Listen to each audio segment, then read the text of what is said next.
Like Jennifer Lopez. Girl, she's an idol. Jennifer freaking Lopez. Okay, first of all, that chick hustles, man.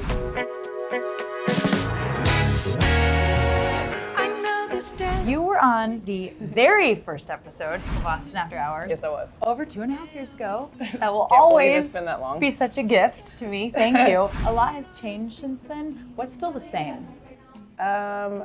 I'm still half black and half white.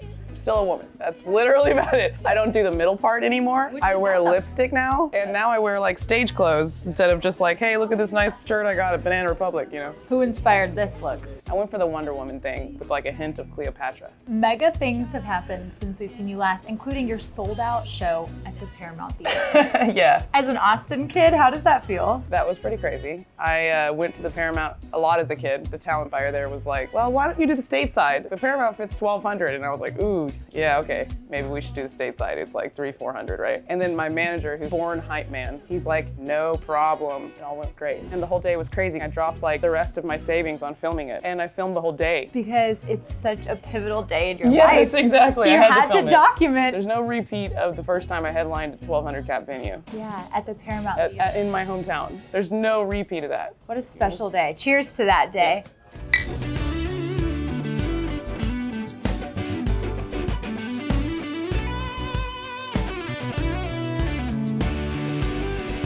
What would the next big milestone from there look like? Doing that in another town.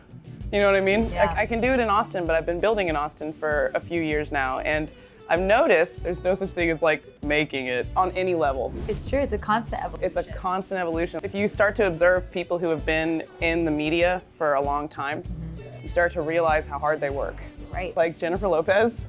Girl, she's an idol. Jennifer freaking Lopez. Okay, first that of all, chick hustles, man. She hustles and she ages backwards. Oh yeah, I know, right? Every time Tell I me see about her, it. She's like Benjamin Lopez. she is. Like Benjamin Lopez Button. I was picking up what you're putting down there. I'm like, what the deep moisturizer is she using? If she wouldn't have gone on to do a music career and then gone on to start a clothing line and then gone on to be a judge on this TV show, and she would have disappeared by like 1999. You get somewhere and you accomplish something big, you have to keep going. Yeah. So what's the next big step for me? Repeating what I did in Austin, but in several other cities, preferably in America, but you know, whatever. If I'm famous in Europe, that's cool too.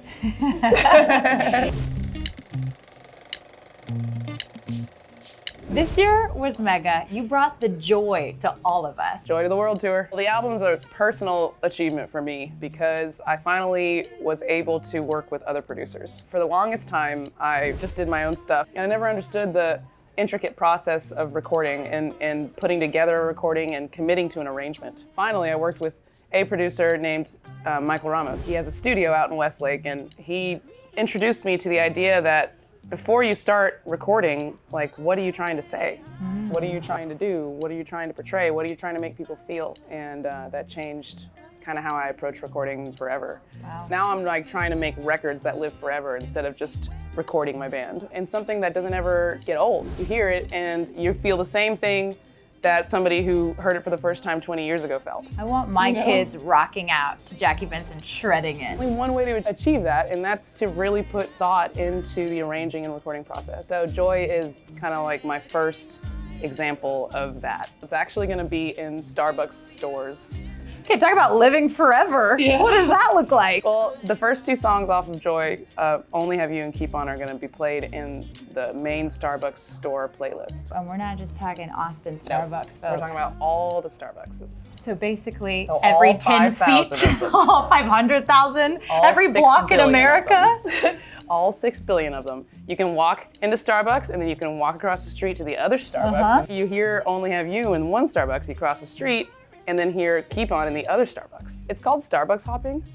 Hey, you sound like you've been doing it. I kind of have been. They're everywhere. It's like my comfort. I'm in Finland. I'm like, what do I do? Oh, there's a Starbucks. Sweet, I'll go there.